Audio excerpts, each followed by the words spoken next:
Hi, Air Signs, Gemini, Libra, and Aquarius. Welcome po sa ating channel at ito yung Daily Gabay Tarot Love Reading for September 15, 2023. Please be reminded that this is general reading po, so maaari kayo makarelate o hindi. Just take what resonates. Gamitin ang reading na ito bilang gabay lamang. Balik po kayo dito bukas para sa ating Daily Gabay Tarot Love Reading for September 16, 2023. Please like, subscribe, and click bell button para updated po kayo sa daily tarot reading natin. Maraming salamat po.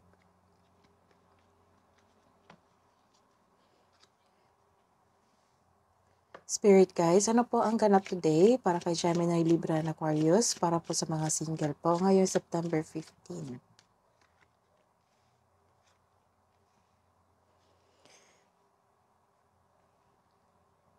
Kakapasok nyo lang sa new beginning sa inyong buhay, nagkaroon ng self-growth, liberation, nagkaroon ng malaking transition sa inyong buhay, nagkaroon ng sudden change. So, you are decided to let go of the past, let go of your emotions. This is a second card na nagkaroon ng confirmation about the new cycle sa inyong buhay. Kakapasok nyo lang. So, you are preparing for reunion sa inyong mga kaibigan, sa inyong kamag-anak, sa inyong family. Nagkaroon din ng expansion sa inyong buhay, karera. So, you are focused on yourself, self-growth. So, you are taking your past na naging learning journey nyo.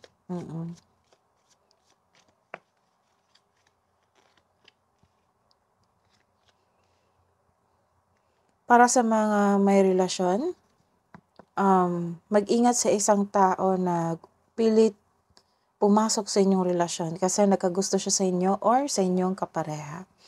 This is a narcissist person, may alam siya sa charm, oo, or ginagamit ka niya, or ginagamit niya ang inyong kapareha para sa kanyang advantage. So, mag-iingat po. Kasi gusto ka niya or gusto niya ang iyong kapareha. Nasa stage na sila ng flirting. Nagdi-date din sila. So, check nyo. Hingi pa po kami ng advice. Message niyo po para sa mga single and in relationship, Gemini, Libra, and Aquarius.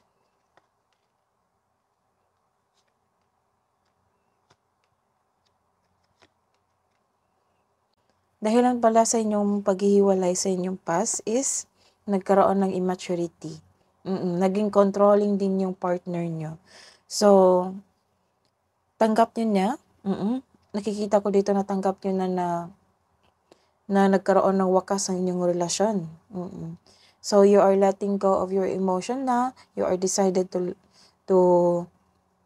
take care of yourself para sa iyong self-growth na mag-focus ka muna sa inyong buhay, karera at pinansyal.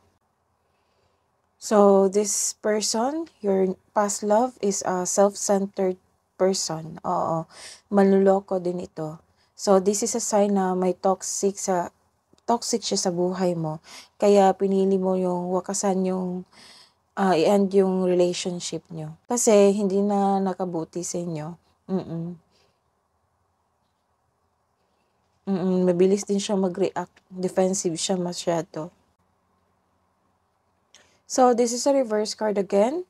This is a confirmation of your first card na nagkaroon ng immaturity.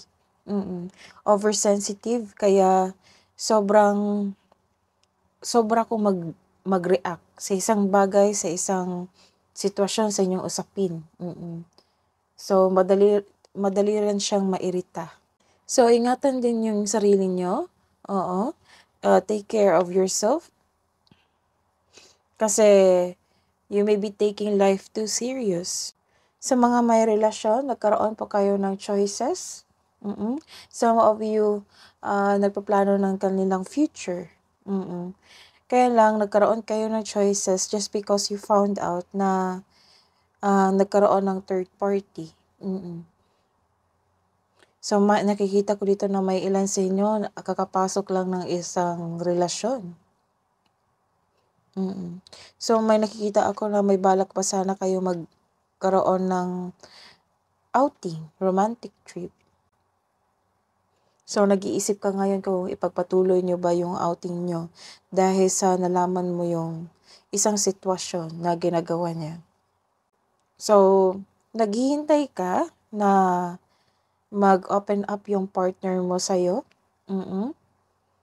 So, you are willing to sacrifice? Ano kayang klaseng sacrifice? Mag-give way ka ba or magkaroon ng mag-give way ka ba or lalaban ka pa rin? So, nag-iisip kayo na nagkaroon ng suspension sa inyong balak na travel dahil sa pangyayaring ito.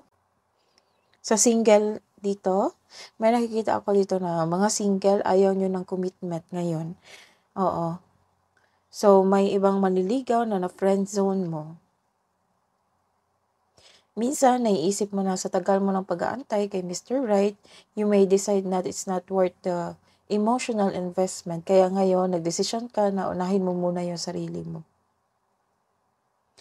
So, nag-iisip ka kung worth it ba magstay? Kasi ilang years na kayong magkarelasyon. Bakit kaya nagkaroon ng third party? Dahil siguro sa ugali ng third party na ito. Na gusto niyang angkinin, ang hindi sa kanya. So, let's see. The hidden truth. Para sa mga single, ano yung iniisip mo? Iniisip niya? This might be your partner, ex-partner, new person sa buhay nyo. You don't know how hard it was to let you go. You don't know how hard it was to let you go.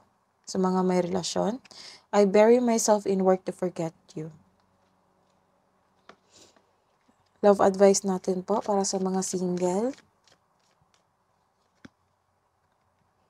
Practice. Connect to your energy, connect to yourself, and connect to your intuition.